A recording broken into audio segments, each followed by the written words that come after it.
Welcome to Closer.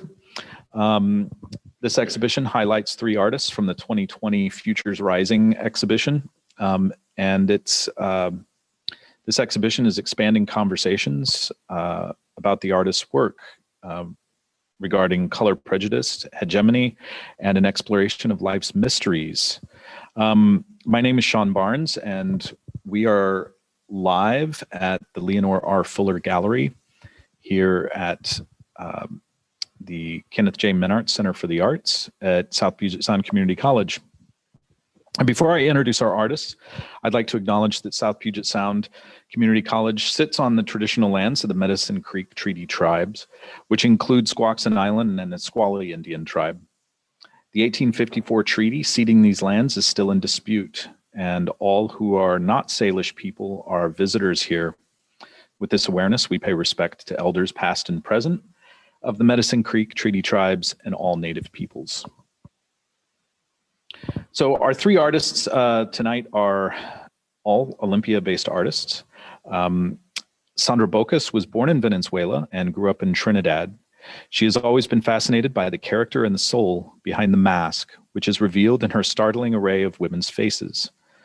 Self-taught, but guided by some considerable mentors, Bosco Halder, Trinidad, Patrick Betaudier, I don't speak French, from Paris, Andy Warhol at the Factory, and more recently, Rafael Calzada in Mexico. She also draws inspiration from one of her favorite artists, the late Alexei von Jawlensky. Please forgive my brutal translations. Her style can be described as a unique blend of abstract and soulful portraiture. Indeed, the memories of the light and colors of Trinidad and Tobago, her mother's birthplace, are also seen as the influence in her play with color. Travis Johnson is from Southern California, where he grew up with his 5 siblings in the Mojave Desert. Travis Johnson has spent the last 3 decades developing his craft as a creative and uses his art to explore the human experience by touching on the whimsical, silly, serious, and sometimes painful side of life. He uses the subtle nuances of classic Western world iconography to tell a highly illustrated and visually rich narrative. His main artistic inspirations are Bill Watterson, Justin Bua, Thomas Hart Benton, Kerry James Marshall, Kara Walker, Michael Hoftka, and Bill Turner. Rene Westbrook, also Olympia artist, has worked professionally as a sculptor, painter, photographer, multimedia artist, and educator for 40 years. She is an award-winning recipient in fine arts, sculpture, and photography. Renee's artwork has been exhibited on both coasts and internationally. Her wide range and eclectic background has created a diverse portfolio that lends itself to her teaching a variety of art techniques. She describes herself simply as a creative explorer of life's mysteries, regardless of the medium, so long as the inquiry has a way of expressing itself. So, welcome, artists. And congratulations. Actually, we're here. I wanted to mention also, Rene, some of your inspirations that kind of got printed on the second page here, but Ramar Bearden and Kara Walker and Ernest Critchlow, is that how you say it? Critchlow? Critchlow. Excellent. Okay, and I've got a couple more people that have chimed in here to our Zoom. Welcome, Erica Johnson, and welcome the Artistic Witch. Wonderful. Okay, we are all present for the ceremony. All right, so I don't know. You all were asking each other some questions a little bit ago, and Rene, you had a question for Sandra about her paintings. Let me see. Hold on a second. Yeah, did you were you guys continuing that conversation, because we kind of cut you off at the beginning there, but Well, I thought you were going to show the slides and then we could,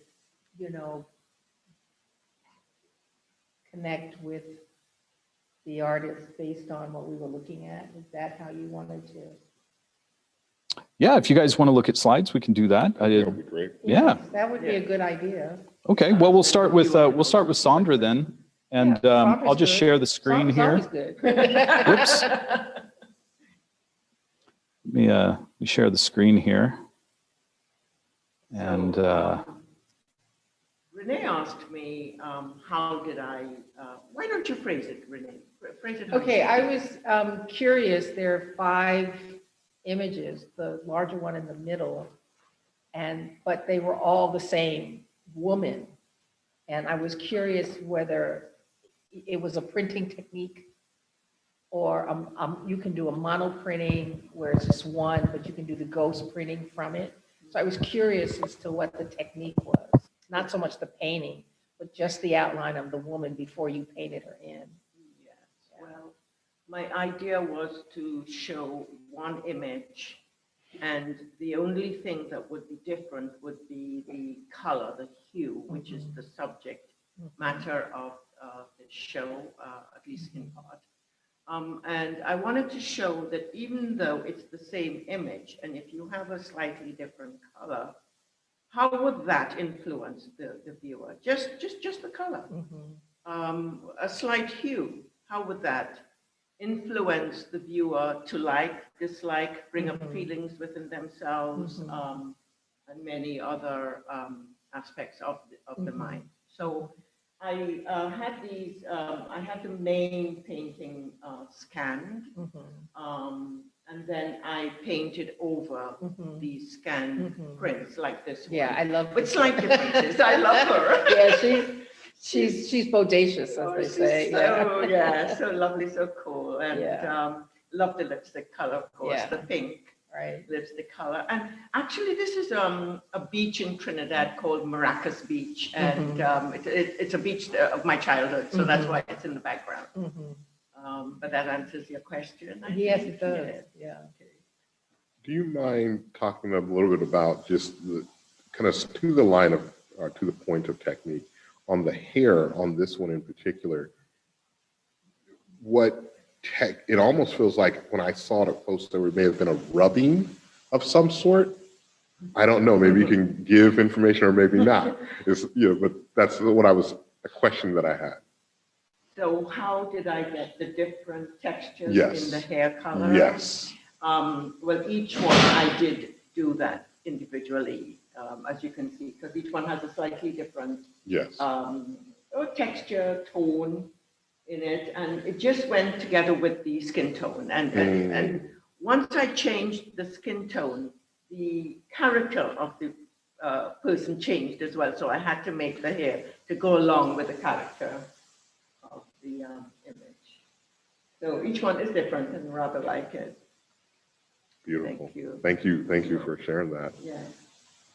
If I may, since we're talking about that group, I'll continue with that group.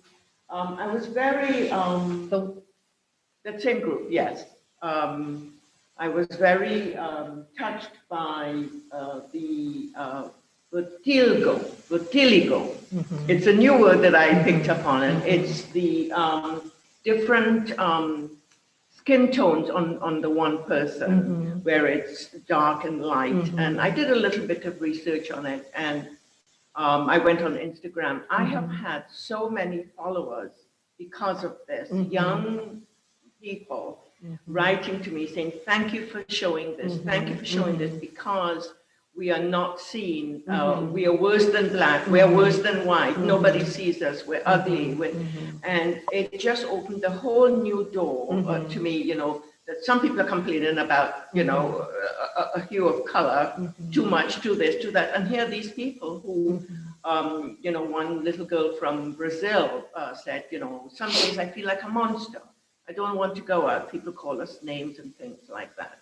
So in doing this series, I learned a lot about the differences of skin tones. It's not just what meets the eye, it's quite deep. Thinking also a little bit about the next to the beige piece. That one, yes. This one? Not that one, back one. There we go, that one. This one? Yes, No, the blue man. yes, Yes, him. yes. Oh. I think that is my favorite Yes. piece. All of them I found very rich nuggets and a lot of wealth in each one.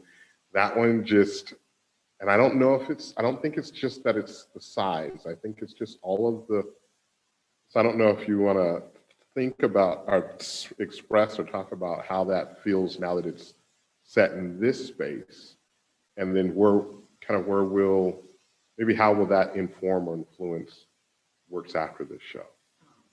I don't know if that's too much or, you know. That's a huge question. Yeah. I don't know. Very long question. Well, Sean had told me you came in the day after I brought it, or the day Yes. after it went up, and you had you know, interest in it, and that you know, made me feel absolutely wonderful that you would find that interesting. It's quite a story.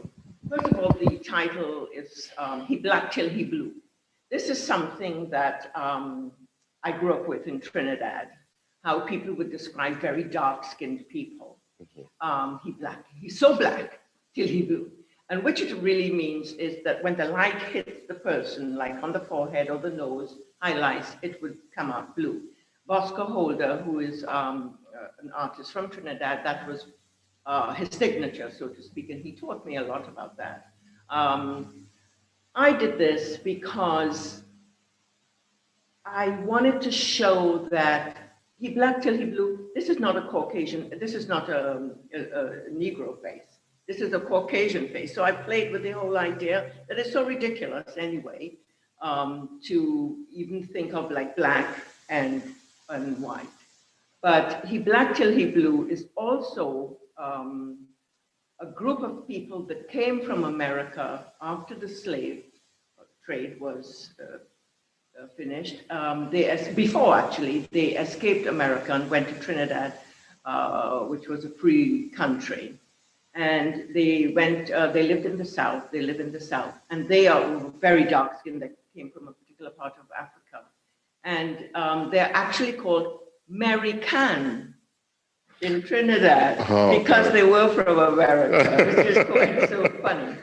But it's one of my favorites too, and I love it. I love the orange background in the back, which it's like the sunset, and reminds me a lot of Trinidad. So I hope I answered some of your questions. Yes. If I could jump in for a second, we have a question in the chat room from, or actually it's a comment from the Artistic Witch stating they love this idea of juxtaposition of pigment with the same physical structures. And this comment came up when we were talking about the like the sisters. And so the message got across, is that? Yeah, the message is coming across, I guess. Yeah, juxtaposing pigment and those shifts. And the thing is, sisters on a beach, we know that in one family, you have from the very lightest to the very darkest of skin tones, and they all have the same sort of structure, bone structure, but different shades in their skin, yet it's all one family. So this also pertains to that thought, or that actual thingy. Well, it's interesting because the group of the 5 women on the beach comes right after the group that I did of the women on the beach. Oh my God, yes. Wonderful. Yeah, the 7 sisters Yes. are on the beach in the Pleiades. Oh, wow. You know, Yes. so when I walked in the first time and saw this bank of women on the beach, and I looked and I said, oh, so we're simpatico. You know, we're right matched together. Yes. And yeah, I tried to make the suits a little more interesting, however. But yeah, Yes, that's quite true. That's quite true. right. Yeah, the frequency's on. Yeah, the frequency is there. And it would be between us anyway. Of course. Yeah. Well, I have a question for Travis. Oh, yes. I looked at your painting and, oh my God, there's so much in your painting. I want to ask, I mean, I have many questions, but I want to ask one now. It's the symbol of the cactus. What does that mean? If you want to divulge that, or is it a secret if you keep it within you? It's in many different colors, yet it's in every single painting. Well, the Mojave Desert, you know, he grew up in the Mojave Desert, right? Yes. So the sagebrush. Yeah, so there's a bit of a duality, and there's a little bit of a problem that I have with the main cactus. It's not a cactus, a tree. The Joshua trees are in the Mojave Desert, but they're not as iconic as these.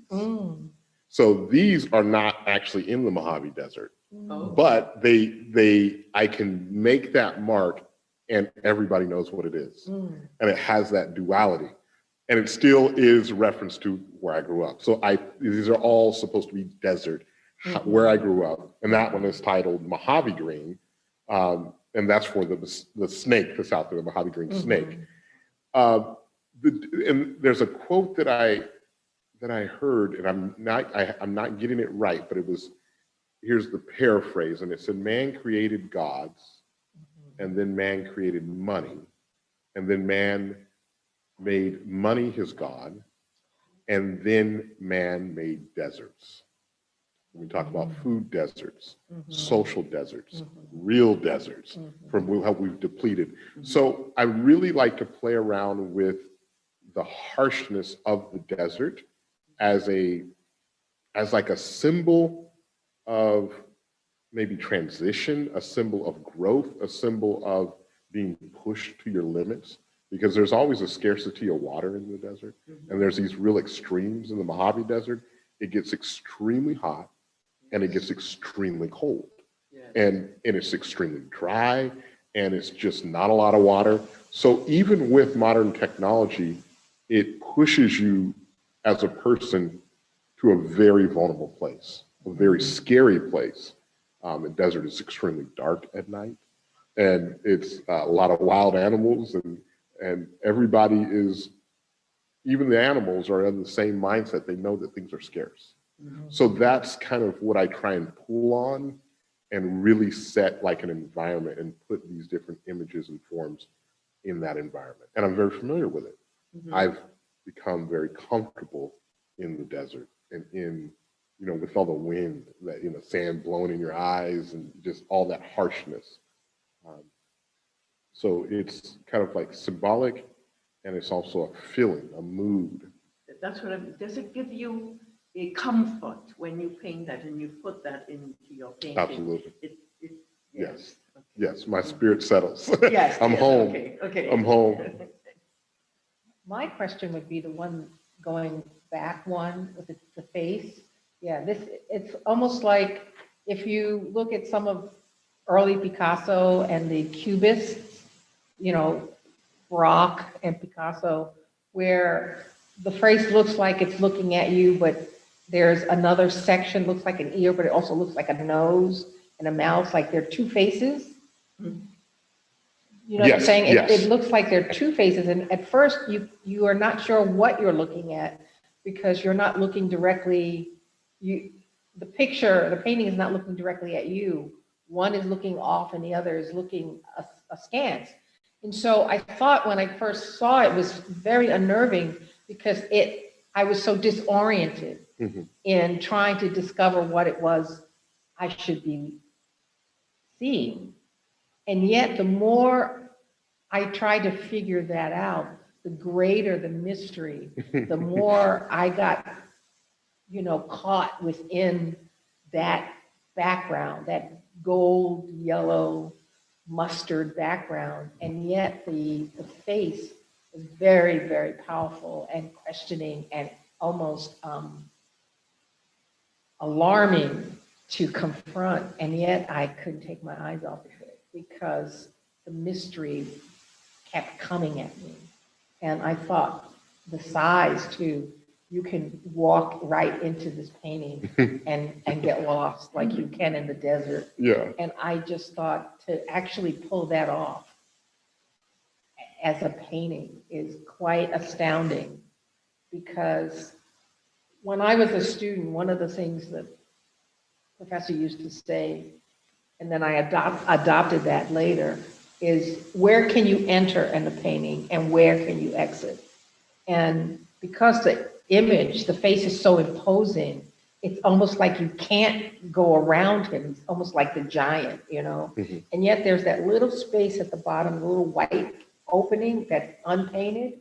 It's like you can sneak right under him and end up in the behind one of those cactuses and, you know, fly off with things that look like birds.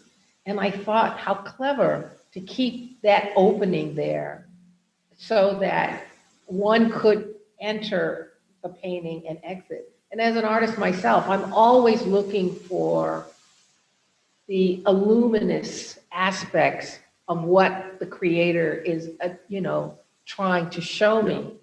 And one of the things I love about art is that you can spend enormous time excavating and digging deep into the mindset of the artist if they allow you to do that.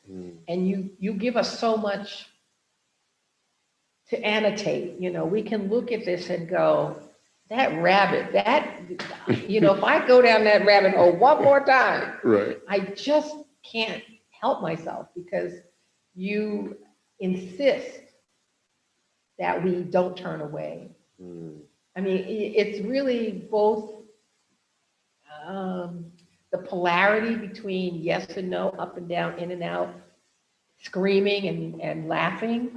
You know, the tug of war of emotion with your work is both unnerving and yet I can't get enough of it. Thank you. Thank you. Thank you. So the artistic witch says that it makes them feel the movement of a head shaking back and forth. Mm-hmm. So there's this fourth dimensional. I can't hear what he's saying at all.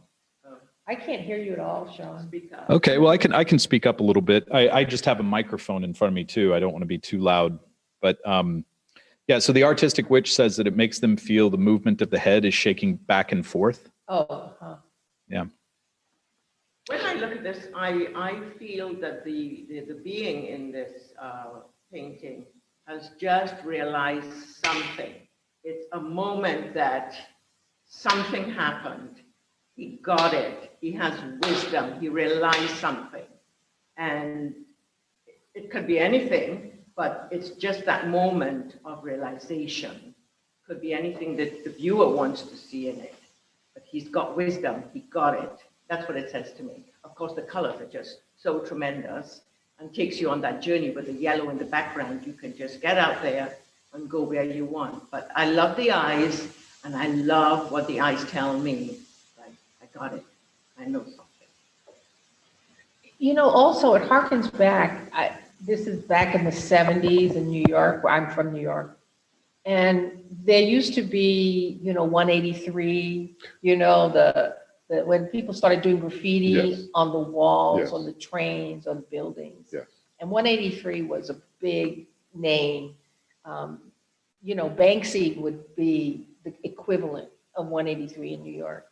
Banksy today is, you know, he's well known, but his work kind of started, the 183 started like this. It's like spray paint, and then they painted bold, bright images. A lot of the iconic structure of the paintings were of people who were not of the mainstream, the status quo. You wouldn't want to walk down the street with this guy and, you know, unless, you know, you knew this person, you wouldn't confront that person. And this reminds me, your work, at least this body of work, and in the last show as well, has that quality to it. It's very pop art, you know, very in your face. There was some discussion of Andy Warhol earlier and Basquiat. I don't know if you know early Basquiat work. His work as a New Yorker, his work was just like wham, pow, pow. No one really hadn't seen his work so, especially the images of a Black man, Yeah. being so bombastic, Mhm. and yet you couldn't turn away. You had to keep your eyes. And it's true of the Blue Man that Sandra, painted. I called her up and said, I like that one. I got first dibs. I'm glad you said that. 'cause I called her up and I was like, it's good. I like him. Try to I could take you him know how home, sisters right? are. Yeah, it's all good. It's all good. I love it. I'm here for that. I could take him home. Black to me blue. Yay. Now, Rene, I have a question Yeah. for you. You have your studio in your home. Mhm. Do you have a schedule how you work, like 5 hours a day, 2 hours a day, from 10 till 4? How do you do that? That hasn't happened for me for a while. When I did my artist in residencies, I've done several. I was master artist in resident at Northeastern for 5 years, and I was the artist in resident for the state of California for 3 years, and in Vermont and other places. And when you are ensconced in an institution or work for governments, or university, there is an expectation that your fellowship or your residency requires that you're throwing down every day. When you are in a community of artists like that, it's very, very easy to, the expectation is you're popping in to see what everybody else is doing because we're all working. So there is that. There is that. For me, though, I'm not driven by schedule. I'm driven by inner knowingness. If I have something to say visually, it's going to come out, and I can work at any time, anywhere, because I live alone and I don't have cats or babies or husbands to, I have to modulate my time. So I'm rather free in how I work. The issue for me isn't being in the studio. The issue for me is I have outgrown my space so much That I so understand. that I have art under the bed. I have art in the tub. I have art everywhere. I have little tables that in my living room that I work on, because the work table and the easels and all other facets of where I'm creating is inundated with work that's waiting to be finished. We talked about this at the opening. I will, like the tapestries, I had them all over my floor in the living room because they had the assemblage. I had to assemble them, like the one here. Yeah. This took enormous amount of going back and forth, stepping on things, because there's canvas and paper and wood, and then there's construction, and then all the little elements that I put on it. And so the way I work is I will lay out an idea, because I'm a contemplative person. I love ideas. I was once asked, you always say what you think, not what you feel. What's that? They said, you're too intellectual. You don't say how you feel. Artists are supposed to be feeling people. And I thought that was just such a misnomer, because every artist thinks their way through it, even if it's an emotional, visceral experience. It comes from a thought, even if it's a visual thought. So the way I work is I'm engineered to take an idea. This was structurally set up. I worked with the Japanese for 20 years. I know haikus and Japanese art and calligraphy and kanji. Kanji is their language. And I'm always interested in the visual landscape. First mine, and then when I put it out there, who is going to benefit from the visual lexicon? There's a visual language that I love creating. I'm always creating my own language whenever I create something. So the mandate isn't to schedule that 8 to 6 every day in the studio. The mandate is the drive. What drives me to go to that studio 6 in the morning, 3 in the afternoon? 2 in the morning. You know, it's the drive that makes that happen. And the final thing is, I'm always looking for astonishment. Like I would say to the work, you know, if we could change this, you know, entice me. I want the work to entice me. I don't want to impose what it is I'm thinking about. I want to start something, you know, this is Dream Girl USA. In the center of it is a little girl holding flowers, and she's very small, and she's in this field that is not defined. And as we go deeper, she has a dream. She's dreaming a dream. And the dream for her is a landscape that she really doesn't have any connection to. She's not really connected to this field of color, this field of dynamic. And I'm not intimidated by that. Not anymore anyway, you know. I was trained very classically, you know, verisimilitude, and everything had to be well-defined. That's why I love him so much, because he's not well-defined, but he's so much there he is so there. The same thing with the chaos, the chaos that Travis creates for me is so both scary and yet free.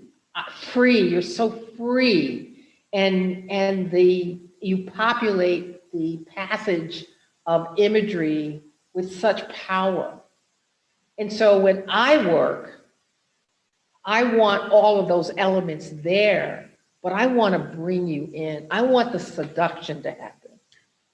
I want you to go, oh, take me. Can we go to one of the, Life on Mars? Can you do some of the Life on Mars? Keep going. Keep going. Any one of those. Any one of this one is here. This is good. I want the mystery to come at you, so that as you recede into that background and you're looking at these structures, what's going on? Are these fields that are being mined? Are these beings in the front? Are they morphing from a reality that they're breaking out? Are they cocooning? This is called wombs, birthing. What are they birthing? And then there are these 3 moons. I so want to seduce the viewer to have the opportunity to fall into a dynamic that paint and structure and intention can bring. And I think our work together does that quite nicely. Everyone has their own visual language to that effect. And that's what I want. I want to be able to draw you in, to seduce you. It's like, come to the cause, Bob. Do I got something for you? You know, that's important. I have a question. Go right ahead. Go right ahead. Oh, okay. Then I have a question. This painting, Sean, the rabbit, the pink, The pink one. Oh. Yeah. As a feminist, as a woman, I would like to ask you, this to me is bearing a woman, a naked woman, a man rabbit behind her. It's sexual, sensual. She, like I said, is naked. There are writings on her legs, like, is she the 1, 2, 3, 4? Is she the 4th one that he's crossed off?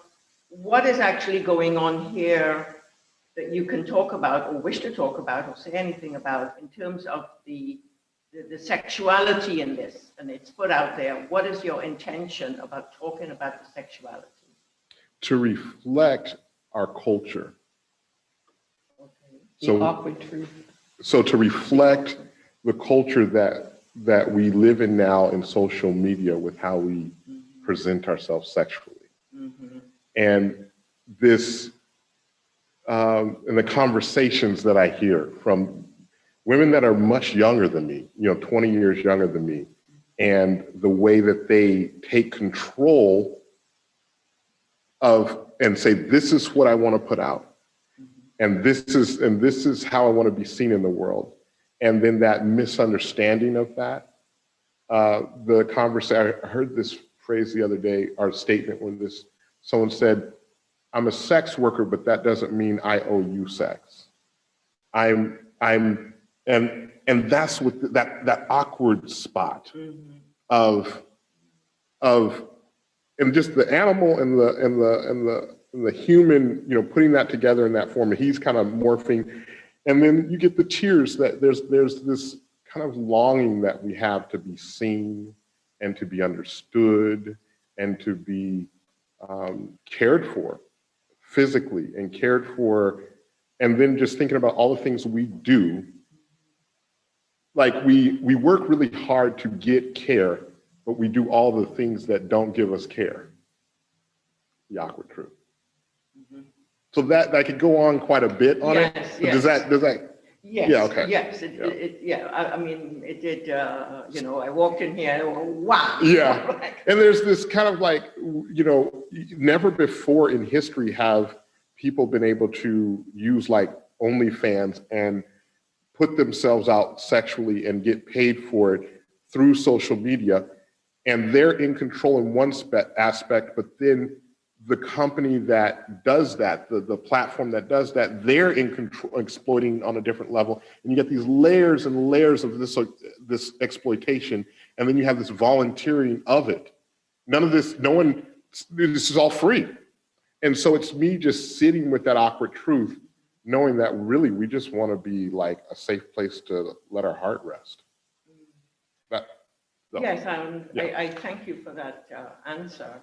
And I think this is a wonderful time for me to go to the Pure the Light, the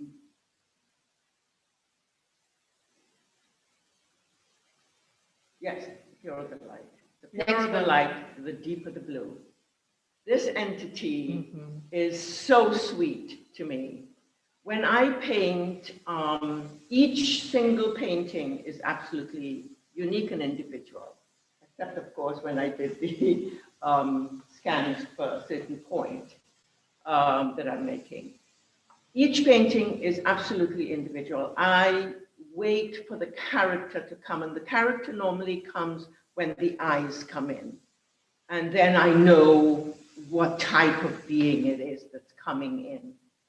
I treasure each individual in a sacred place.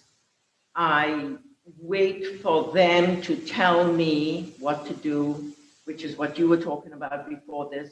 You're driven by, you want something to come back. So it's not just your energy, you saying, okay, this is what I want. It has to come back to you. You have to be motivated to hear, to listen. And I waited and waited to listen to this little guy, and he is so pure to me. He is so simple. And there's a sacredness I wait for. I wait for the soul to come in and the spirit of the being to come in. Each painting that I do is very respectful of the being. It's self-respect. So it reflects that to the viewer. And as a matter of fact, the one very next to it, which is quite uncanny, the Passing for White, that one. This happened twice. These two are brothers, and it's almost like I download the personality or the character of the person. These two came simultaneously, one after the other. And they're actually brothers from South Africa. One is the little boy next to him, and this one, he came out as an albino. So he's passing for white. This guy is a little troubled because he knows that there's something amiss in the world, that it's not quite true and what he's been dished out. Yet he is quite present with the other brother. And the younger brother, We can't see the two of them on the same screen, is it possible? But anyway, and when I came into the gallery, I brought them and I had them mixed up. At the end, when I was leaving, Sean said, well, wait a minute, I think this one belongs next to this one. And I was quite amazed, like, are you kidding? He saw it right away. He saw that the two paintings, and I never said a word to him, belong to each other on a spiritual level. People who have seen the show have asked me also, why are these two so similar? They're like brothers. So there's an essence in the spirit form, in the sacred elements of the soul that people pick up and feel. And this is my message. I work in, and I stride different worlds, not just this world that we see, and we all do actually. But I'm paying more and more attention to that, the different worlds, because I think different messages come in from different spheres, and I'm not afraid of it. And I just paint what I find a treasure. So, and I just gently and gradually, and like Rene said, jump out of bed at 2 o'clock in the morning. If I turn and I get an idea, it's never, ever too much. I jump out of bed right away and I go and I do it. Drink a little sleepy tea and run back to bed. But the paintings for me are a talisman of my passage on this earth. And each one is a precious thing that comes from my soul. Yeah, a gift. Thank you. One of the things that came up for a lot of people, you and I were talking earlier, this year of isolation. Mm-hmm. I'd like to, if we can go back to the life on Mars. It has been pointed out by Travis that the tapestries are works that were very familiar, that the encyclopedic visual statements that I have used before were found in these elements. But the life on Mars, there was no prehistoric predisposition to creating these images. There just wasn't. I went to my studio one day, as crowded as it is. The only thing I had space for was 12 by 12 paper, and I had some acrylic, and I just started painting. And over 3 months, from the end of March, 3 months later, I had created a narrative. We can keep, this one I like so much. It's gorgeous. Yeah, these are, the colors are a little more hot in this rendering. They're not nearly as hot. But again, the moons, it's the dimensional spacing, looking off into an unknown. There is a passage here. And the way that's depicted is through the paint. Her head looks like a flower blossoming, you know, the way the hair and the layers and the circular spiraling of the way the curls go, the deep blue of her skin, these ancient markings on the ground, and that blue and all of those multiple moons. Those were things I hadn't seen before. We can do another. I had a question on birthing whenever you're. On this one? Not on this one, but Okay. on birthing whenever you're Oh, done. birthing, with it. yes, Yeah. that's right. Again, here is a dancer. Meaning she's not really sort of dancing to music.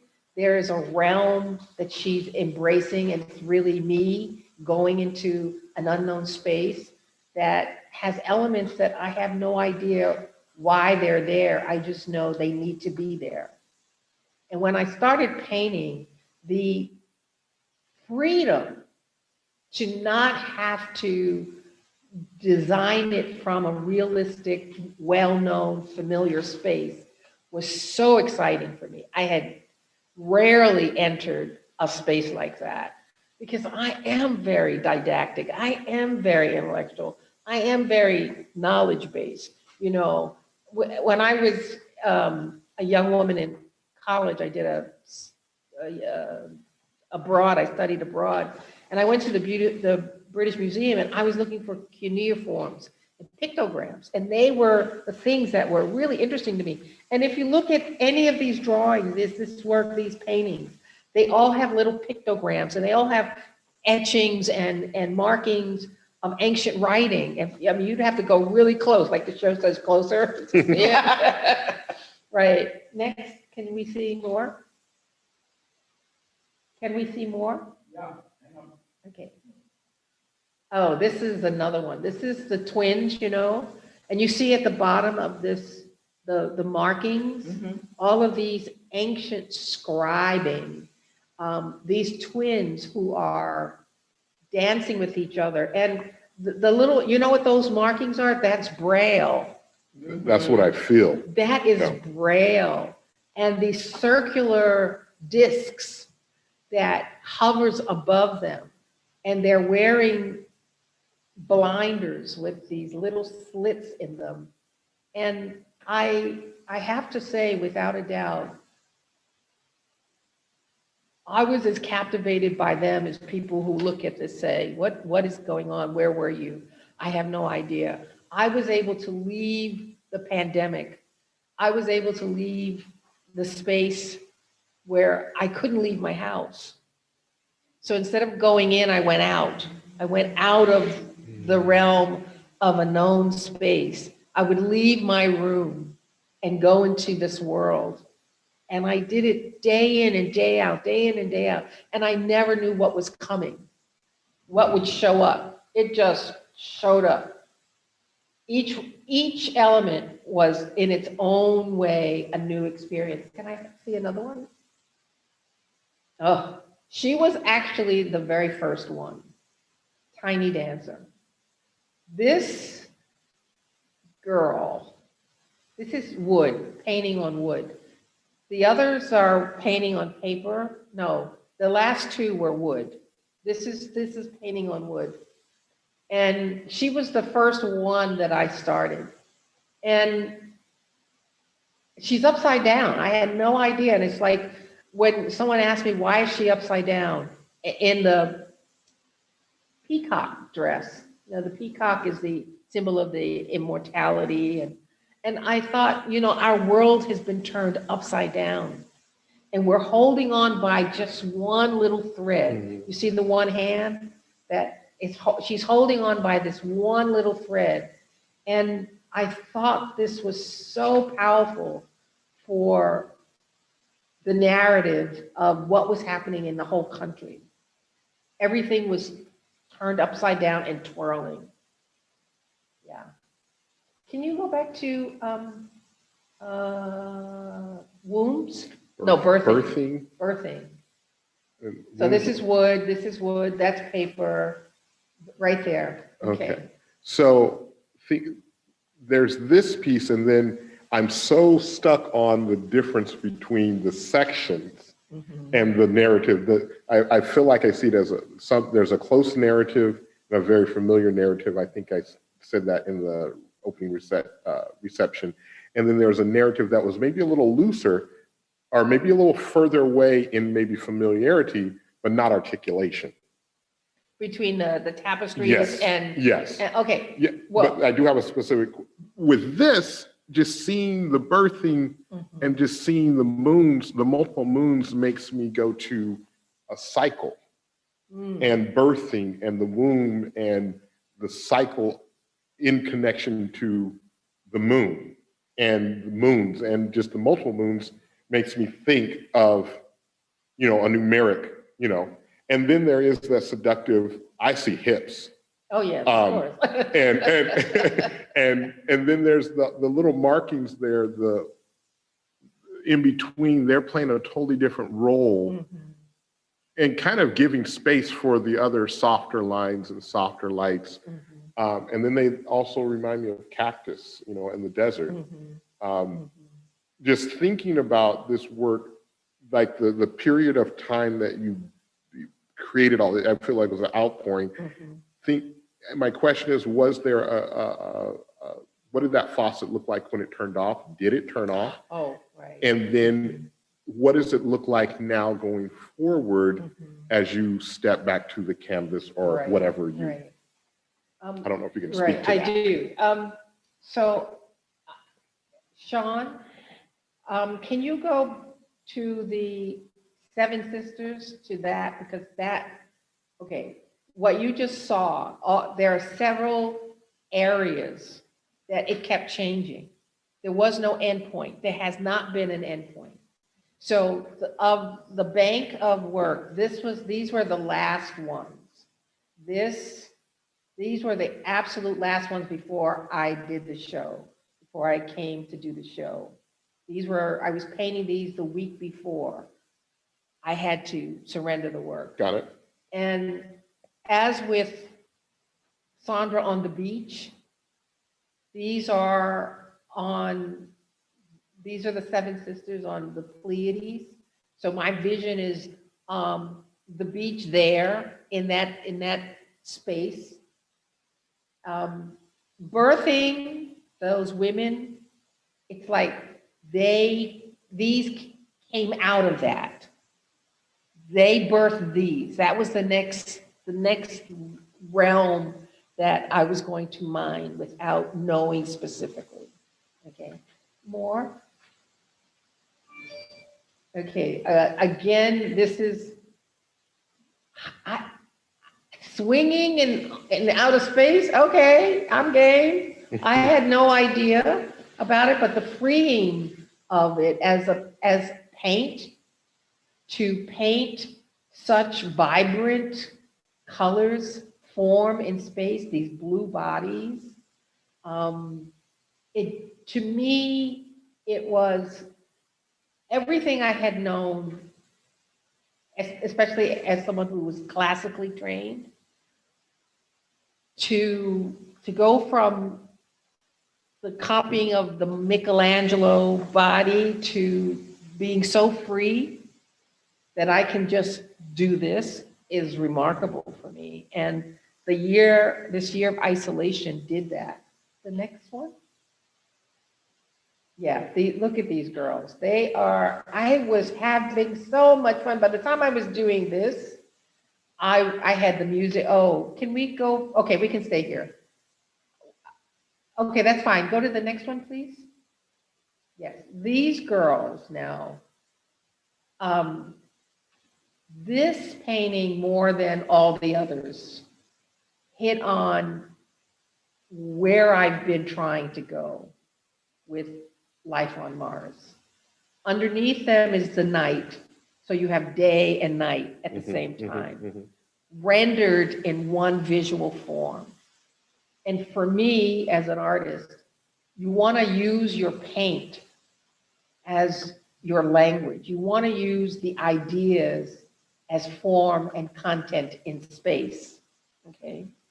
So when these joyful ladies showed up with their headdresses and, you know, just a hint of paint here and there to delineate form and space in their bodies, and then these two beautiful trees that are so clearly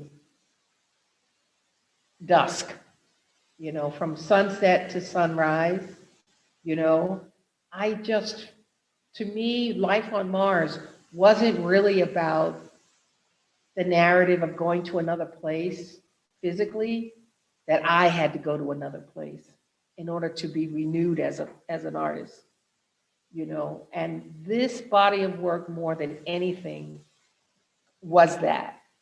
I was very, very surprised by its reception.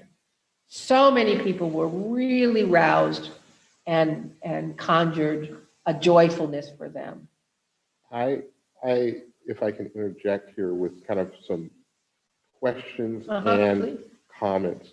Seeing the birthing and then seeing the trees, it makes me think of the mythologies of trees being our ancestors, Of course. and the figures on a swing and the figures dancing and the figures on a beach, and then the symbols, to me, feels like a birthing and parenting narrative of language, teaching how to play, teaching how to dance, teaching how to be, teaching how to adorn yourself. And so it kind of has a bit of a elder role as elders play to teach the young. And this is not necessarily like people, but on maybe a more broad scale. Those are just some of the things that I'm seeing. And I don't know if those things are coming up for you. And I didn't quite see it until I saw birthing, and then seeing these next to it, the pairing, it's pulling on a very old narrative for me. I don't know. Well, I really like the way you use color in this one, like under the body, all the different shades that you have there, like on the last figure there, where there's yellow right there, and then just this little bit of the red, then the blue, then the green, then the yellow. It shapes and forms the body just absolutely beautiful. It gives so much character to the figure, to the being. Yeah. Right. Well, again, rather than, the training was the verisimilitude, where the nose and the eyes and the zygomatics, the cheekbones, everything is delineated specifically, whereas I wanted to use the paint to do that. I didn't want to have the face so clear. I wanted the form to be clear. I wanted color to insinuate where things were on the spectrum. You know, it's so important to me as an artist to use all at my disposal, you know, not just be able to sculpt someone who looks like you and you know, the face, you say, oh, that's Sandra, I can tell, it looks just like her. To me, I used to think that that had enormous value. Not that I don't think it has enormous value, but when I look at your painted work of the woman, she, with the eyes, the nose and the mouth, there's just enough there to clearly give me who she is. Exactly. And I like that. When I do the my more intense work, because you know the tapestries, it's an enormous amount of work to make one of those. To make a whole series of those takes months to actually finish. It's very intricate. It's very intricate, and so I was doing the intricate work at the same time I was doing the life on Mars. I mean, truly, when you say, well, what am I doing? I'm running from the living room where all the work is on the floor, and then running to the studio where the little work is. And, you know, I call my sister and say, I'm out of space. I don't know what to do. I'm inundated. I have artwork today in the car because I don't have any more room to, you know, to put the artwork, because I'm always making hay. I'm always making hay. I love it. But I'd like to talk about the brightness of beige. Yes. Yes. This painting is very, very dear to me. It's very special. Yes. No, back, one more. Yeah. First of all, I have to say that I just absolutely fall in love with the paintings. The brightness of beige. The characters come, like I say, this being is so tender, so sweet. I love the fact that, you know, her face is beige, the dress she has on is beige, her hair is beige almost. And yet it's all a play on the different colors of the different hues of beige. I paint from my heart, from my soul. The ingredients are within me. It's almost childlike, and I express what's inside. It's almost as though I'm turning myself inside out and bearing it to the world, which can be quite nerve-wracking at times. But when I'm finished and I absolutely love it, then I just let it go. But during the process of doing it, I am so deep within me into every aspect, I know every single brushstroke on that painting, on all the paintings. Every single brushstroke is a companion of mine because I have been present with it, and I go to the ends of the earth until I can stand back and say, I've actually heard the painting tell me as I go to put that, Sandra, it's finished. I thought, oh my God, it's finished. Because that was something that I also went through a phase where I wasn't sure if the painting was really finished, and then I would keep going and it wouldn't be as good as it was before that last stroke. But I'm learning that it's a process. And this being, she is so excited for life. Look at that. She is so energetic, so ready. She's an aviator. She's ready to take on life wherever it leads. And in the paintings, the message of the image is always uplifting. It's always giving something to the viewer of love, of care for us as human beings. Yeah, so this is my one of the ones that I truly, truly love. It's opaque. I love doing opaque faces. People tell me, oh, that's, you know, a reach back into your Andy Warhol days when you worked at the factory. It could be, but that's how I did makeup when I worked as a makeup artist. I love to, first of all, just make the face like a canvas, and then I can paint on the face whatever I saw. So, yes. Do you know this character?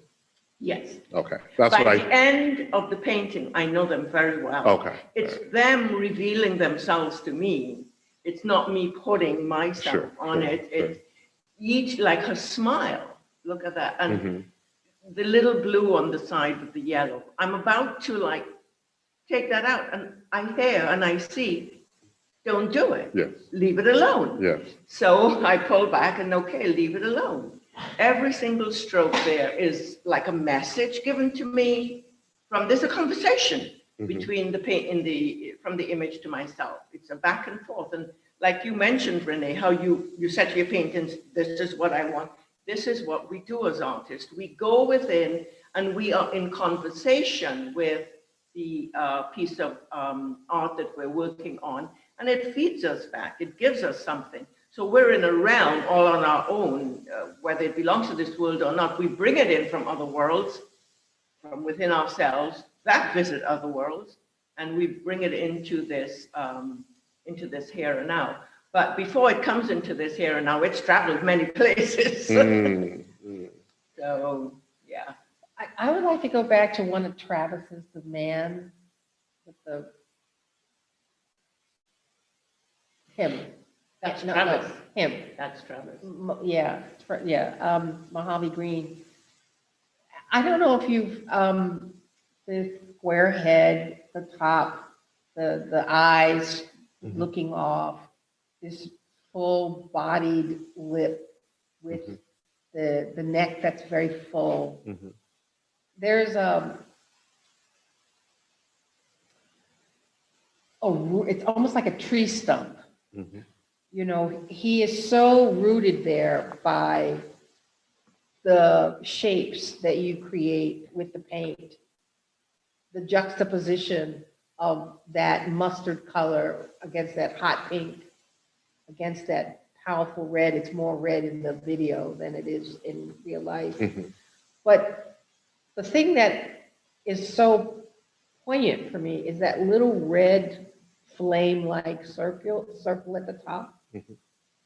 I'm so curious about what that is. It's almost like, you ever see those lights when danger, you know, the little light that goes on and on, the beeping. That's what it feels like. When I first saw this, I was immediately drawn to that circular red light danger, danger, Will Robinson, you know, like, and I remember stepping back instead of, usually my thing is to step closer to a work because I'm always curious about what's going on. But my eye kind of, you know, I'm kind of tall, it sort of reached that place and I stepped back and I thought, you know, paint can do so many things if you know how to, what you're doing in applying it.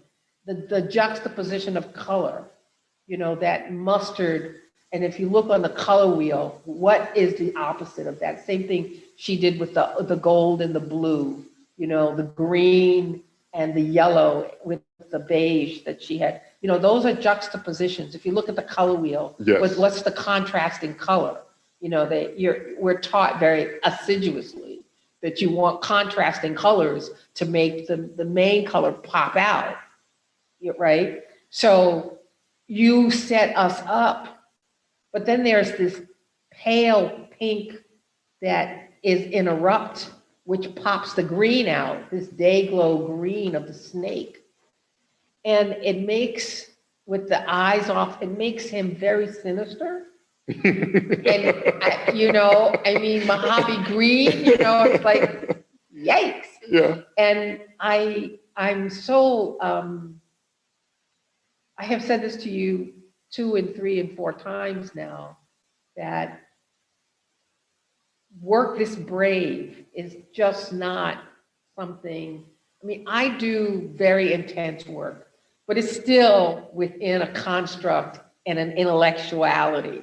You know, you can still bite it and chew it and digest it and go, wow, that was intense, you know, but you're still able to take it in. I can't take your work in any one big chunk.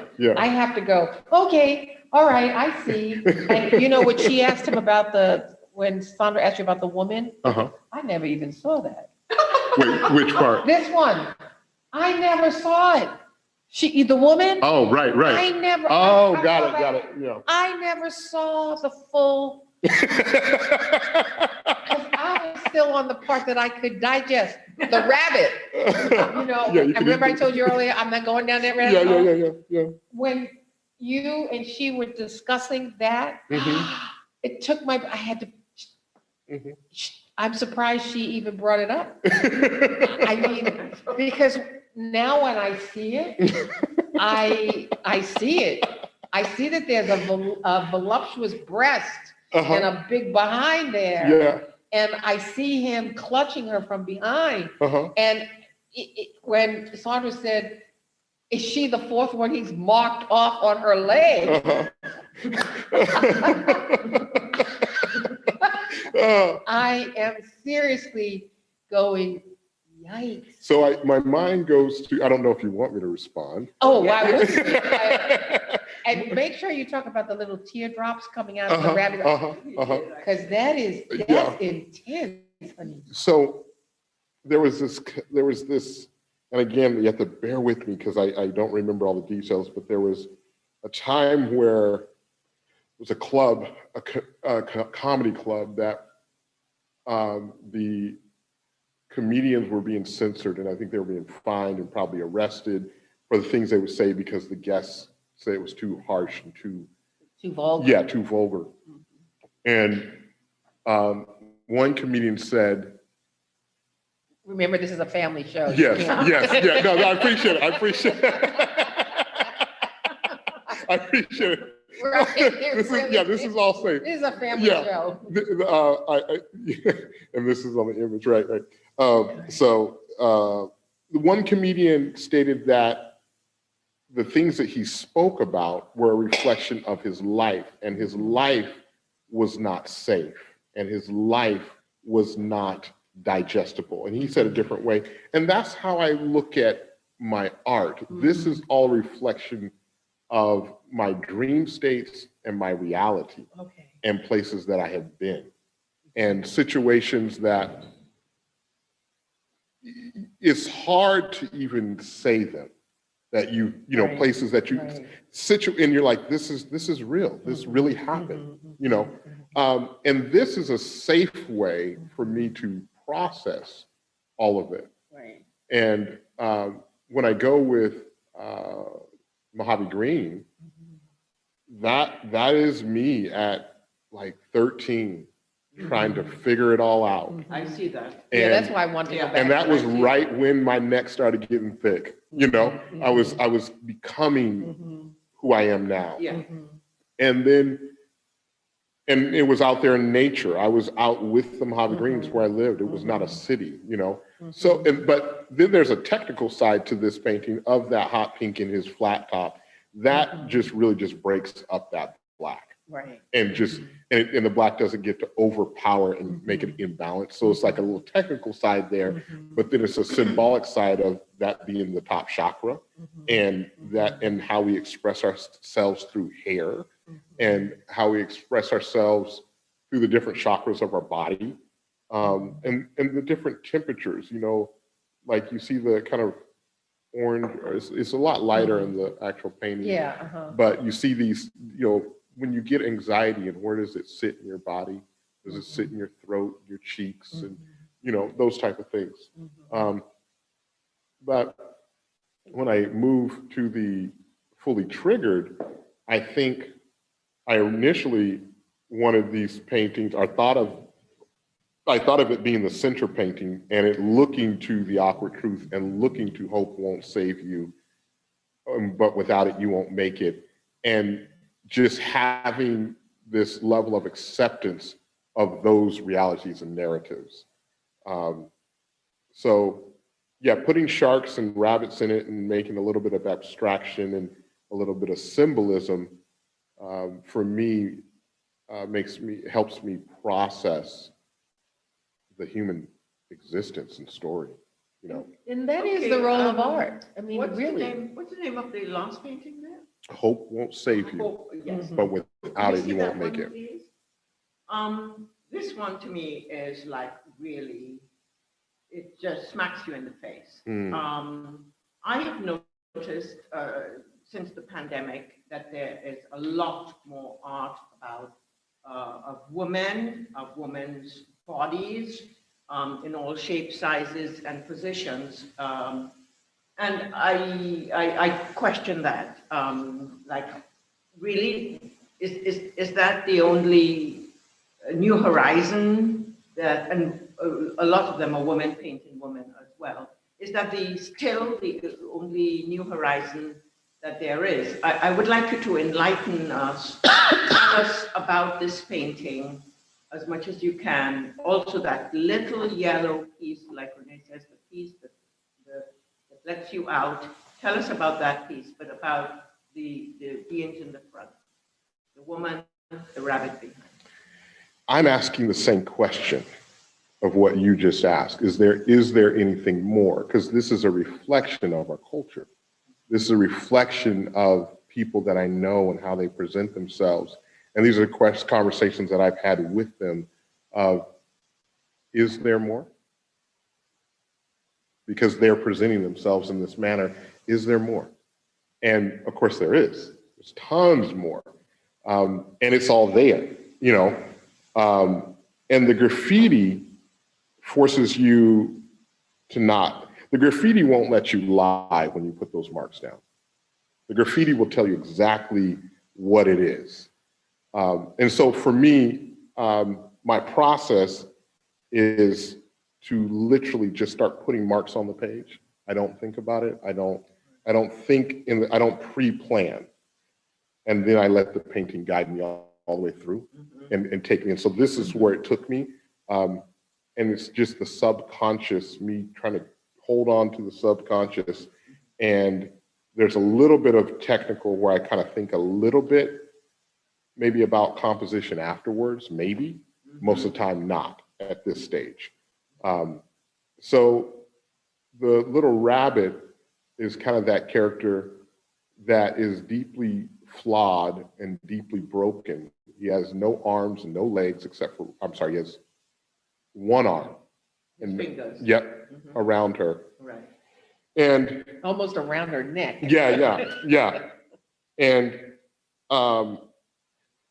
in this narrative, this is that desert journey, and not the desert as a actual physical desert, but more of a meta desert. Yeah. And that's how kind of where the internet is at this point, and where we live in social media, or it's a desert, and everybody's just moving through, chasing likes. Roaming. Yes, chasing likes, chasing love, chasing attention and energy, and presenting themselves in a way to attract that. And so this is just a response to that, to our current culture and the messiness of it, and the desperation of it, and the pain of it. It is painful. Yeah. Could I have a question? I have a question, Travis. So, as artists, we also make the final choices and the final edits for what we leave into an image. And often our art can reflect society. It can reflect certain aspects of culture. But we ultimately have the final say about what we write into an image, right? So a couple of things. I'm curious, one, what does the rabbit symbolize for you in these two paintings, The Awkward Truth and Hope Won't Save You? And then the other question I have is, why choose these kinds of animated animal characters to be in the paintings with the women? What is the choice to have these symbols combined? And then the third question actually is, what is the symbolism of the shark? So I'm just trying to remember everything. Sorry. So we'll start with the rabbit. And it's this, the symbol of the primal nature, right? And the shark is a predator, and he's hunted at the same time. So he's the most demonized, and he's hunted as well. And the shark can't stay still. He has to keep moving. And that level of tension and anxiety is kind of where we are. My intention is to reflect the culture and where we are exactly with the same level of intensity as it is. And the cartoon form of these characters brings an ounce maybe of innocence into this very harsh world that we're in. And then there was something else. Well, the women vis-a-vis the animal. But if I may say so, you have the figure of the woman, of the feminine, right? And the male, I assume it's a male, or unless you want to make it, well, the animal, but it reflects the male. Why is it that the female is reflected as a female in her private parts, her body, and the male is not? Where is the presence of the male? Must we imagine that? Should we imagine that the rabbit is the male? Why is not the rabbit shown in his male private parts as well, in his body? That piece actually in particular, he doesn't have any legs at all. All that's been cut off. Yeah, he doesn't have, and he doesn't have an arm either on the other side. He just has one arm. So is that saying that he's so damaged? Yeah, every character in here is completely damaged and cut and ripped as a reflection of our culture. Now, was there something, does that help at all? Okay. Well, that was, I think Sandra was Sandra was building onto my question, which was just that why are these animated characters with these nude women? But I think Sandra actually got more specific than I did in terms of, we have a female figure represented, and in this particular painting we're looking at, the nipples are sparkling, and there are other body parts that are represented in different ways, but we have a full female nude. I mean, we can identify this as a female human, whereas the other characters are animated, and the same in this one. And I'd also like to add that my mind wants to go to a male rabbit, especially in The Awkward Truth, but I'm making a huge and gross assumption based on a juxtaposition against a female figure, because the rabbit really doesn't tell me anything about its gender. Correct. However, there is something implicitly violent that rabbit figure is doing to the female here. And in this one, not so much violent, but still we have the nude representation of the female in these. Blood on this side. I mean, on the right side, it's dripping with blood. I guess that could be the left side. So, and you know, that it looks almost like a trident, you know, the symbol. Yes, is a yes, trident. yes. And from there's dripping with blood. I think the role of art, if I might interject, the role of art so often is to dig deep into the psyche.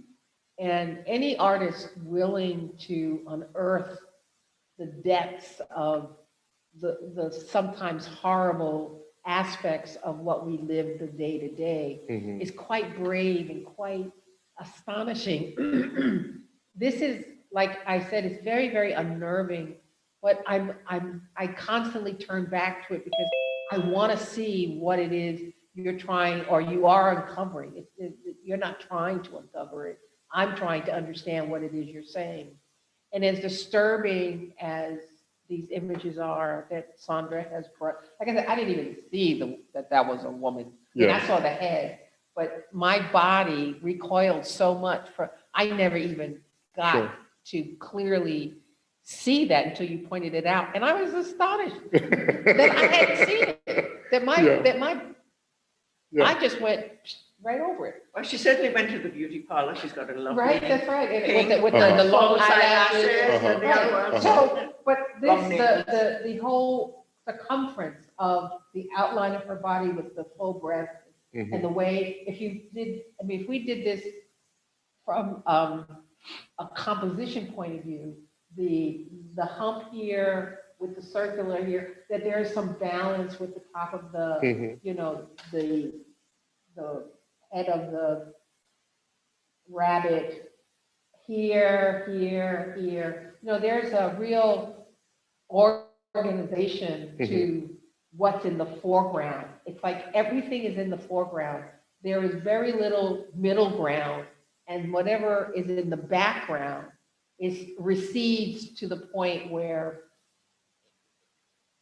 we're lost back there. Yeah. You know, the construct of foreground, middle ground, background can be, you know, described through color, through content, through narrative form. Yours is just in your face. It's the foreground. And when an artist tells you this is subject matter that is so willfully constructive to your psyche, then it requires that you be strong and brave and true enough to confront it. And it's what I said to you the very first time we talked. Yes. You're very brave to do this kind of work because it will be criticized for reasons that it should be criticized, but not criticized as a put down, but critical analysis.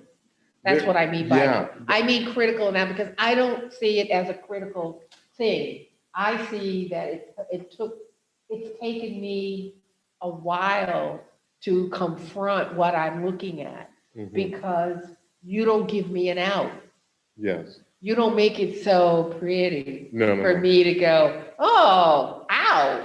Right, yeah. I mean, even though, like she said, she has this pink hair, you know, and with the things, but the violence of just with the red. I mean, it's just, he's pushing her forward. And what is that red thing? Is that the shark? Okay, that the shark has fangs and whatever. and it just looks so, you have to be, and the size, I mean, the size, you have to be willing as an artist to engage the creator. And the thing I love most about art is that if you give me the lullaby, I'm gonna walk up, I'm gonna see it, and I'm gonna keep going. You know, I'm not gonna be interested in seeing beyond it, because you've lulled me into the pablum of what you presented. Travis? Yes. I'm not going to let you go on the rabbit on the rabbit with the female figure. I would like to press you on that question, So why to make that choice versus, let's say you've presented, you know, male forms here. Why the choice of a kind of animated character with these women for these paintings? So because it's the honest, this is the honest painting. So that's why. So, but there's also the reason these paintings can be troubling is because we have a long history of a narrative and a truth that we know exactly what this is. I'm just saying it. So we know that it's female exploitation? Yes. Oh, okay. That's not, this isn't old. This is a narrative that we understand, but when it's in this form with such, it starts to feel unsafe, and it starts to get reckless, and it feels reckless. But scale, I think, makes it reckless. But these are pre-narratives that we have already established in our beings for many generations. And to have it in bright colors and then to put cartoon characters into it, it messes with you because it's a bit of a mockery to have these innocent rabbits. Rabbits are assumed to be, when we see a rabbit, we don't think, oh, snap. We think, oh, the bunny. And to see them in such a violent context with our pre-narrative and our pre-reality. So it's not like this, these images are not narratives or that are unfamiliar. They're actually certain people's reality. And so I don't know if that answers your question, Sean, or speaks to it. That was my choice.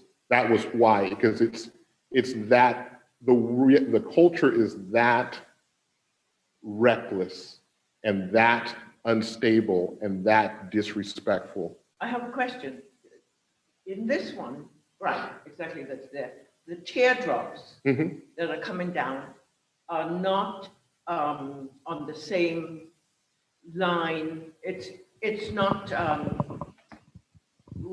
Yeah, I think I understand what you're saying. Yeah, it's two different things there. So, yes. So what are you telling us with that? It's violent what he's doing, yet he has tears coming down his eyes. What are the tears about? If he's so violent. Yeah, so if we go back to when I was a kid, I would see people in LA that had teardrops tattooed on their face. Oh. And I said, I remember asking, what does that mean? And I'd always see people working with my dad. And I was sitting at the table with all these truck drivers, and they'd have teardrops. And I said, what is that? And my sister informed me, and I probably have to Google this to make sure this is all correct, but that meant they killed somebody. Oh my God. And I was like, they're tears, what? All right. So that's speaking to where I come from. And that's speaking to me in my earliest ages and my reality and my experiences existing as a Black man and understanding the narratives that are put forth with my relation to violence, to sex, to how I carry myself, to how people are exploited and abused. And, so yes. So Travis, if they're, so these are part narrative, they part reflect culture. Why not put an image of a man in that position with the woman? I've done that before, but that wasn't what I felt I wanted to do this time. Mhm. Mhm. Mhm. Because this is what came through this time. Right. And the dictates of what drives us is what eventually ends up on the canvas. Yeah. Rather than what should or shouldn't be. Yeah. How people would take it or not. Actually, it's more. You have a question? powerful. It's also the narrative like Rene. Mm. You know, unconsciously talk about Oh, producing it's sexual drive. That's right. That's right. That's right. In and out.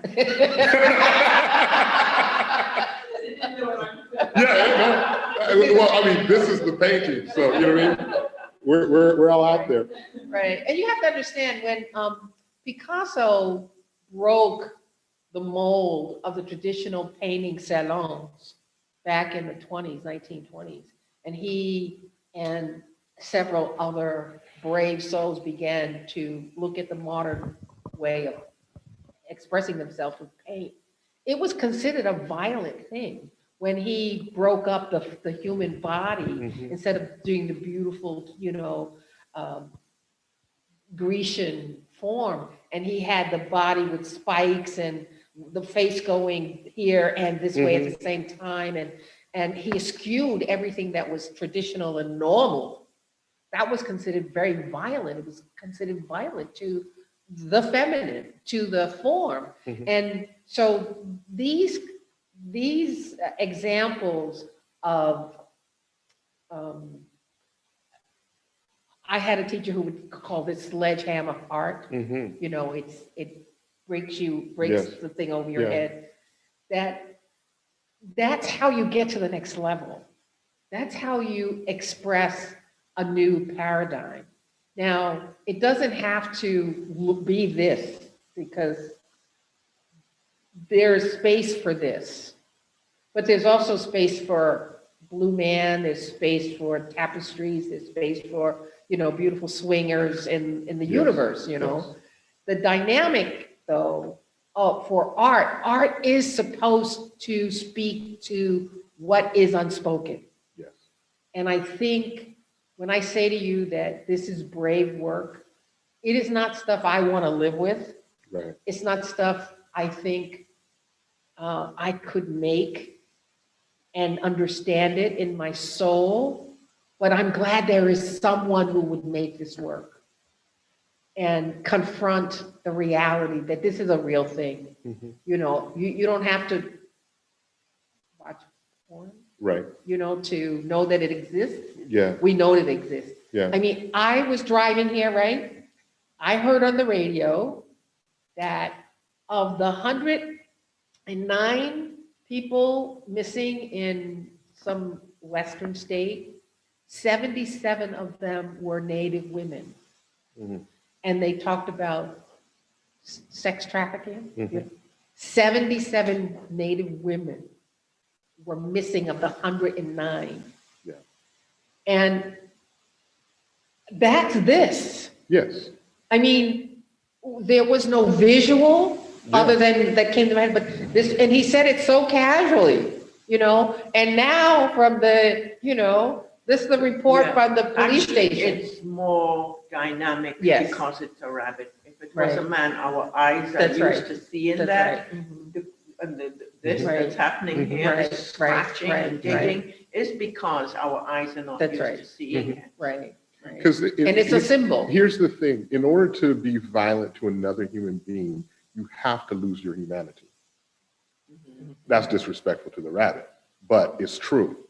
You can't keep your humanity and not be and be violent to people, And I have a phrase that I say: we're very religious, but we have no humanity.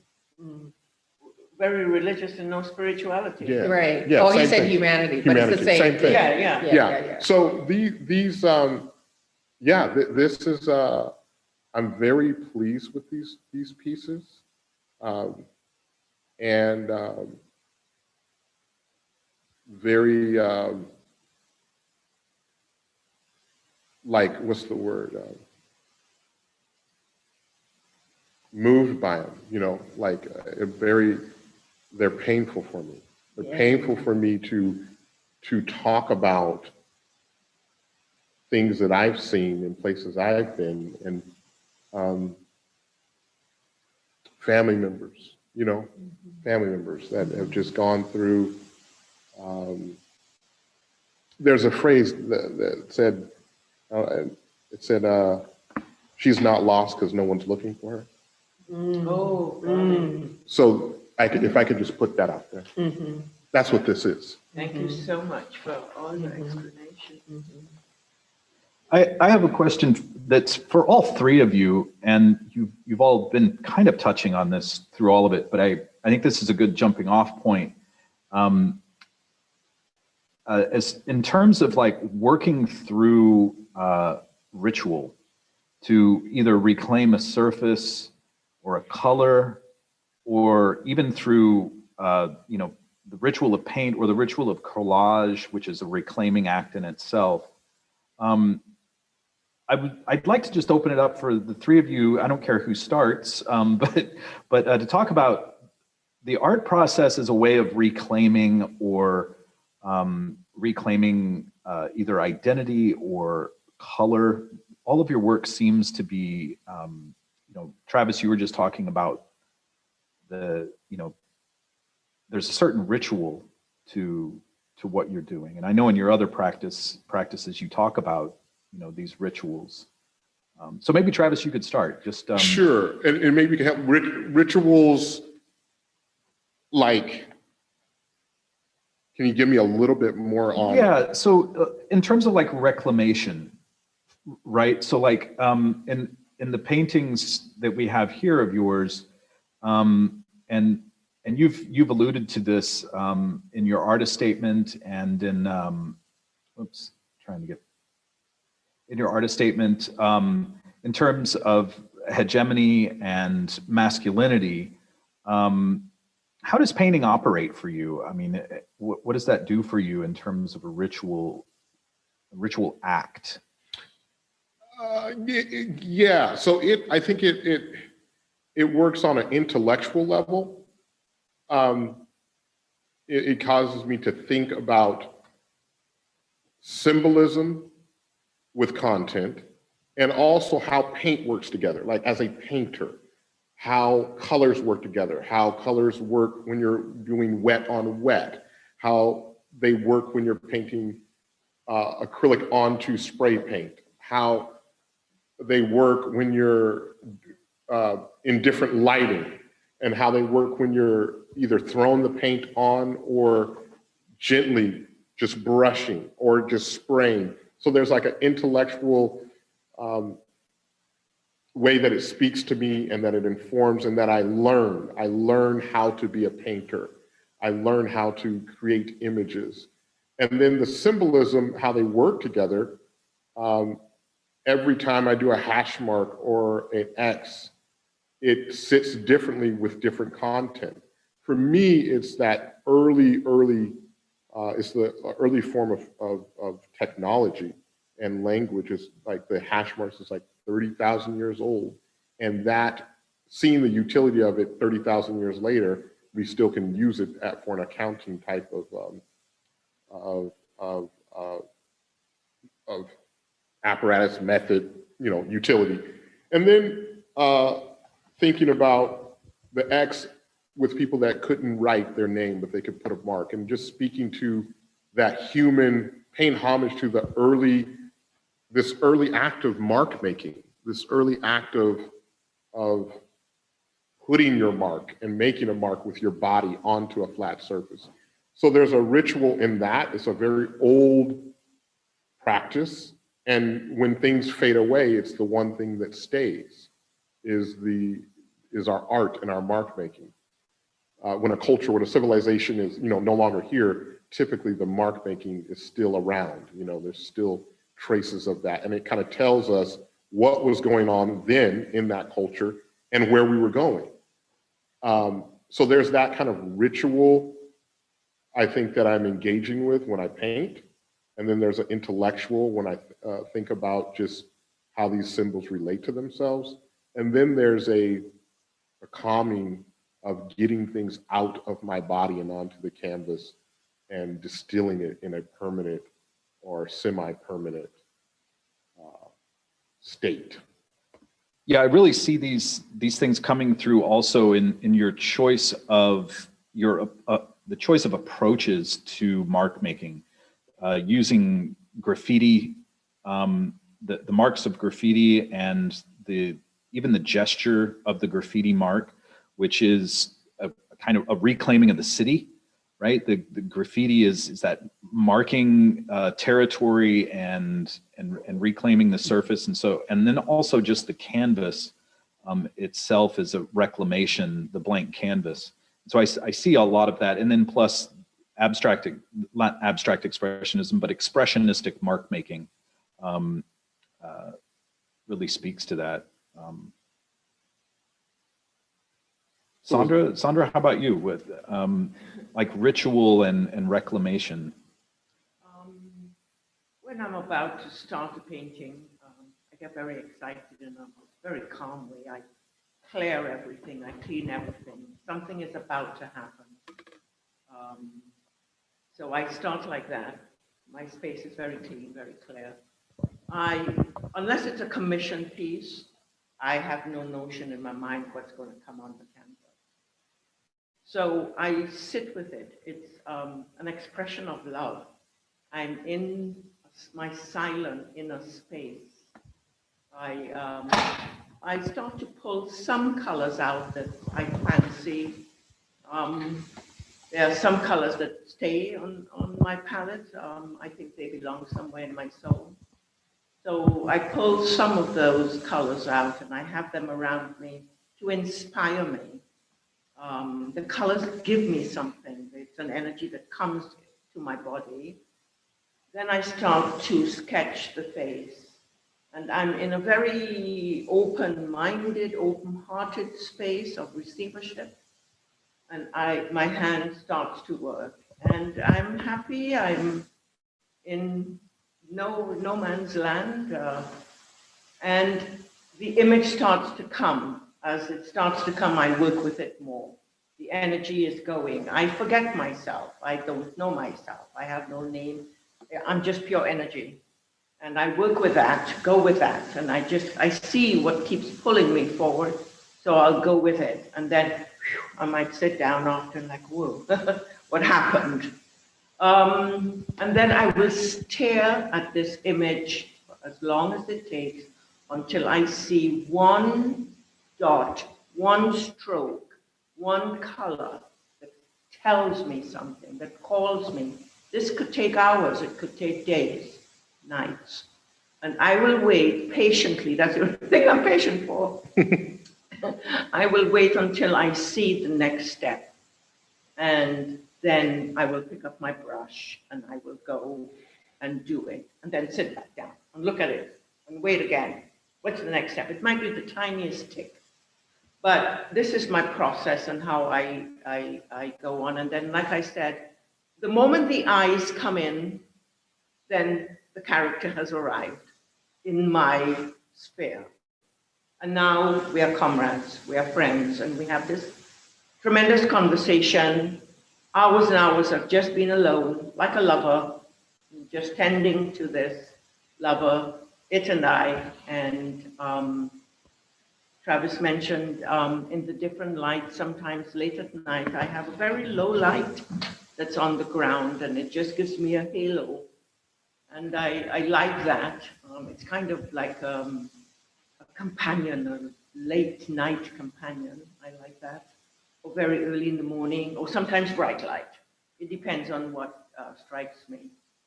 And the character comes, the colors come, and sometimes I have to keep changing the colors because it's not quite right.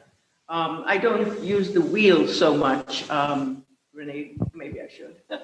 But I just wait for that instinctual message to come from deep in my heart, deep in my soul, and I paint whatever it is. I am the total medium of these instructions, and the name comes to me, they tell me the name, the painting tells me its name, and I just follow what I'm told.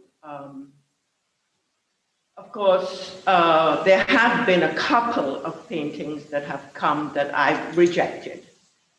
Like, no, I don't want to paint that. Not much, but some. A few, very few. But mostly I go along with it, and I will put a painting down, like you've said, sometimes months, sometimes years, and because I don't know where else to go with it. And it doesn't give me that completed feeling, that completion, that orgasm of wonderment. And I'll put it down for a few years. And then one day, it just pops into my head, and I'll go and find it and put it back on the easel and work with it again. And that's my process. The colors really energize me. I think the colors have a lot to do with my background from Trinidad. They're bright, they're colorful, they're full of life. And I just love that. I love that. I think of Trinidad when I paint, and I see the colors. It reminds me of a little girl. And so that's my joy. That's my process. Rene? Yeah, I don't really have a ritualized process or the reclamation as you were asking. I work in several mediums. I was trained as a sculptor. I made a living as a painter. I'm known as a photographer and painter and poet. So each media requires its own re-entry. I'm a visual person regardless, even if I'm writing, I write in pictures. The thing that sets me up always is contemplation. I begin with the thought. If there's anything that I begin with, it's an idea. Ideas motivate me to then translate that into a technique or form that I can then manipulate. So if I think of something that's jazzes me, I then also have to go to which medium would best support this idea. And that's my ritual. The idea is first, the kernel of the thought. The thought makes the idea makes the intention then prescribes what form or medium I'm going to use that best does that. And for me, the thing that makes my life so full and so happy is that I do have the vehicle that traverses those landscapes. I have the techniques, I have the training, I have the wisdom from all the years of making mistakes. You know, I know how to work photographically. I know how to work in paint. I know how to take form and content in a 3D way of creating. So with that in mind, or assemblage, you know, whatever it is, I like getting in there and making it substantially something that I've never seen before. So the idea is puff, you know, it's not concretized. The minute I put it on paper or canvas or wood or sculpt it or take the picture or, you know, manipulate the image in some way, does it come to life? It's what I said in my writing. I like the mystery. The mystery is very important. If I can uncover a mystery using whatever form I need to do, that's my art form. That's what jazzes me. Yeah. Oh, there. Oh. Killers. Yeah, how about that? That looks so good there. Yeah, that one is quite interesting because it's canvas in the background. the foreground is paper, and then it's anchored in wood, etched into the paper. If you could see the canvas, very thick. It's gesso, but I use it very, very thickly, so I can etch into that. I like texture. These black things were stones, like for the cemetery, you know, like graves. These are like open graves. And you see the image of the two hands, they're like clicking in celebration, but but it's blood coming out of the glasses, right? And then there's a black man in the center. And under it, it says killers. And when you first look at it, it's a beautiful tapestry. Do you understand? You walk up and you go, oh, I love the colors, I love the dynamics. And when you walk into it, you see, oh my, they're celebrating the death of a black man, you know, killers. And that's how I like to do it. Because the idea is that we, like you, I'm not there, but I understand what motivates that. Yes. Because that's what motivates this. Yes. You know, they talk about we're a religious Christian country. Really? If that was the case, these patients wouldn't be here. Really? So when I see that, when I feel that my rage isn't to come out with the hatchet, you know, I want to do the velvet glove with the, you know, I want it to be so enticing and curious, and you're like, wow, what is that? How did she do that? I've had people many, many times, you know, my big painting, Strange Fruit, Yes. of the song, I did a wonderful, beautiful, pastoral, it looks like paradise, and you get closer and you see their black bodies hanging from the trees, you know. And someone who critiqued the work said, you know, I'm always amazed at how beautiful it looks from afar, but when you get up close and personal, you really, you know, it's a big pound. But that comes from the ideas. And if I don't have good ideas for me, I can't render a good painting, a good sculpture, a good collage, or a multimedia technique or whatever, because it's the idea is what gives it thrust, gives it potency, gives it power. And these things that I've worked on the wall, especially this series of tapestries, were painful to create, because this was George Floyd, this was done, these were all done this 2020. These were all done in isolation. So how do you attempt to talk about all of the things that went on? You know, the loss of family. There's one here that deals with family. There's another one that deals with, you know, the girl who has the dream. And you notice that she's on one canvas and her dream is on another. It's out of reach. You see what I'm saying? The top part is the girl, the bottom part is her American dream. But the two are not, and what's in the middle? These three sticks, right? That she has to traverse in order to even get close to where her dream is. And, sorry, folks, we've come up to 7 o'clock. okay. Oh, we're done. So We've good. run it. Well, We've run the congratulations. course. Great discussion, and always listening to you all talk about your work it's different every time, and there's so much depth to your ways of making and your life experience, and I really appreciate everything you've shared with me and the community, and it's been a joy sitting with this work. The show has a whole nother week until the 19th, and it will live archived on our website. And I'll be getting the images up in the next couple of weeks, and we'll have it all up. So thank you so much. Pleasure. Yeah, Thank you. thank you.